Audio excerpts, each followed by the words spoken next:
Good evening, and welcome to Virginia Rep's Bedtime Stories. Bedtime stories. They are magical, aren't they?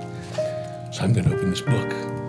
And if you're ready, and I know I'm ready, let's see what we find. Hello everyone, my name is Matt McMullen, and I will be telling you the story of Jack and the Beanstalk. There was once upon a time a poor widow who had an only son named Jack and a cow named Milky White. All they had to live on was the milk that the cow gave every morning, which they took down to the market and sold. But one morning Milky White gave no more milk, and they didn't know what to do. "What shall we do? What shall we do?" said the widow, wringing her hands. "Cheer up, mother. I'll go find a job someplace," said Jack. "Oh, we've tried that before, and nobody would hire you," said his mother. We must sell Milky White, and with the money start a shop or something." "All right, mother," says Jack. "It's market day today, and I'll soon sell Milky White, and then we'll see what we can do." So he took the cow in one hand and started off to town. But he hadn't gotten very far when he met a funny-looking old man who said to him, "Good morning, Jack." "Good morning to you, too," said Jack, wondering how the old man knew his name. "And where are you off to?" said the man. Well, I'm going to the market to sell our cow," said Jack. "And you look like the proper chap to sell cows," said the old man, pulling out of his pocket a number of strange-looking beans. "And as you are so sharp," he says, "I don't mind doing a swap with you. Your cow for my beans." "Get out of here," says Jack. "Wouldn't you like that?" And the old man says, "Wait, but you don't know what kind of beans these are. These are magical beans. If you plant them overnight, by morning they'll go right up to the sky. And if they don't, I'll give you your cow back." And that seemed fair to Jack, who handed him over Milky White in exchange for the beans. "Back already?" said his mother, when he returned. "I see you haven't gotten Milky White, and so you've sold her. How much did you get for her?" "You'll never guess," says Jack. $5? 10? 15? No, it can't be 20. And Jack said, "I told you you couldn't guess. What do you say to these beans? They're magical. We plant them overnight and then—" "What?" screamed Jack's mother. "Have you been such a fool as to give away my Milky White, the best milker in the land, for a set of measly beans? Take your precious beans out the window. Off to bed with no supper for you." So Jack went upstairs to his room, and sad and sorry. Sad because he sold the cow for beans. Sorry because he didn't have any dinner. But he fell asleep. When he woke up, the room looked funny. The sun was shining in part of it, but the other half was green and shady. So Jack jumped up, and he dressed himself, and he went to the window, and what do you think he saw? Why, the beans his mother had thrown out the window overnight had sprouted and grown straight up into the sky. And so he knew that the old man had spoken the truth after all.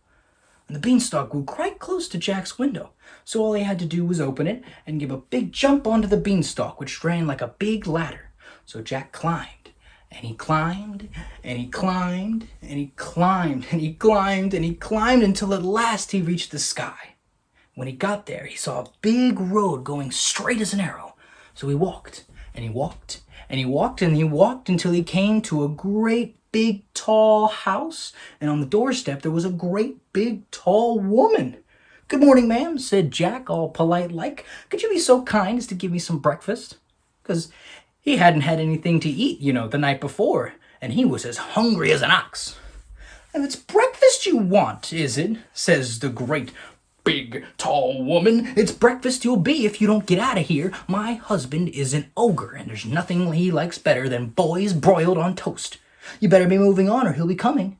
And Jack said, "Oh, please, ma'am, do give me something to eat. I've had nothing since yesterday morning." Well, ogres' wives usually are pretty nice people. So she took Jack into the kitchen and gave him a hunk of bread and cheese and a jug of milk. But Jack hadn't half finished these when he heard a thump, thump, thump, and the whole house began to tremble with the noise of someone coming.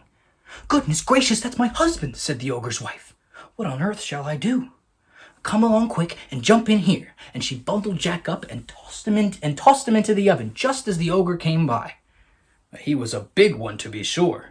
He said, "Here, wife, broil me a couple dozen sausages for breakfast." "Ah, what's this I smell?" Fee, fi, fo, fum, I smell the blood of an Englishman. Be he alive or be he dead, I'll grind his bones to make my bread. Nonsense, dear, said his wife, you're dreaming. Or maybe you smell the scraps of that little boy you liked for yesterday's dinner so much. Here, you go and tidy up, and by the time you come back, your breakfast will be ready for you. So off the ogre went, and Jack was just going to jump out of the oven and run away when the woman told him to wait. Wait until she's asleep, she said. He always has a doze right after breakfast. After breakfast, he said, Wife, bring me the hen that lays the golden eggs. And she brought it. And the ogre looked at the hen and said, Lay. And it laid an egg of pure gold. After that, he went to a big chest and took out a couple bags of gold. He sat down and counted and counted and counted till at last his head began to nod off and he snored so loud the whole house shook. Then Jack crept out of the oven, and as he was passing the ogre, he took one of the bags of gold under his arm, took the golden hen in the other, and off he ran till he got to the beanstalk. He threw down the bag of gold, which of course landed in his mother's garden, and he climbed down with the hen, and he climbed and climbed and climbed till at last he got home and told his mother, showed her the gold and the wonderful hen, and when he said lay to it, it laid a golden egg every time. He looked to his mother and said, Wasn't I right about the beans? They are really magical. So they lived on the bag of gold and the hen for some time. But Jack was not content, and it wasn't long before he was determined to have another try at his luck up there at the top of the beanstalk. So one fine morning, he rose up early and got to the beanstalk. And he climbed, and he climbed, and he climbed, and he climbed till he got back to the top.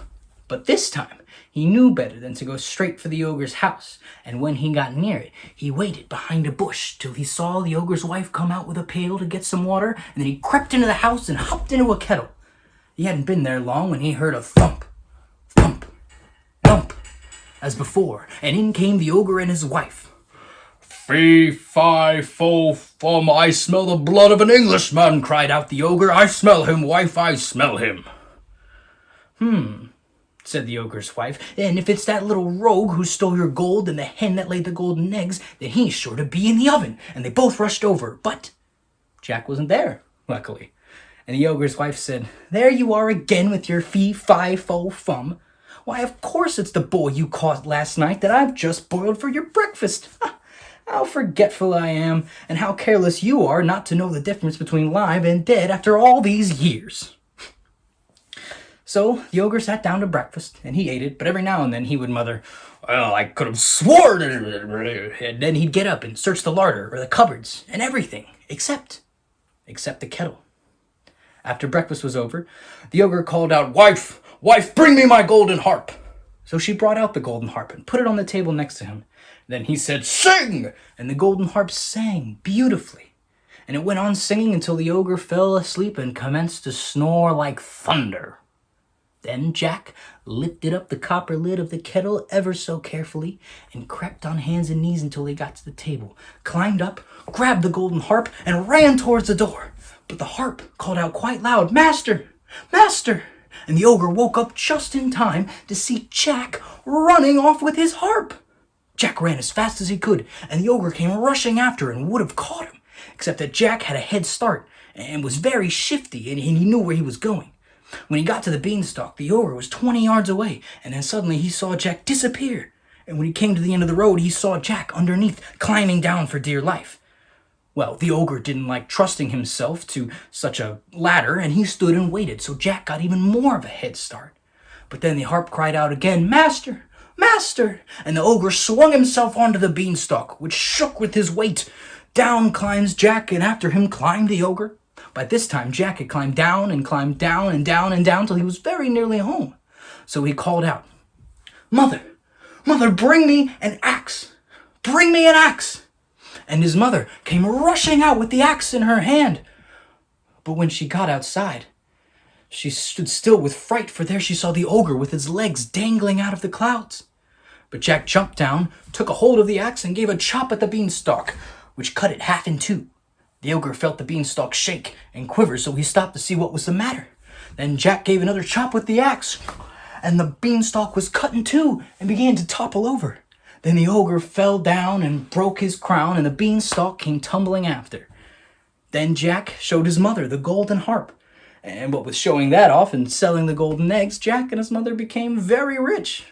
he ended up marrying a princess, and they all lived happily ever after. Thank you. Well, wasn't that a great story? You know, fairy tales truly are magical.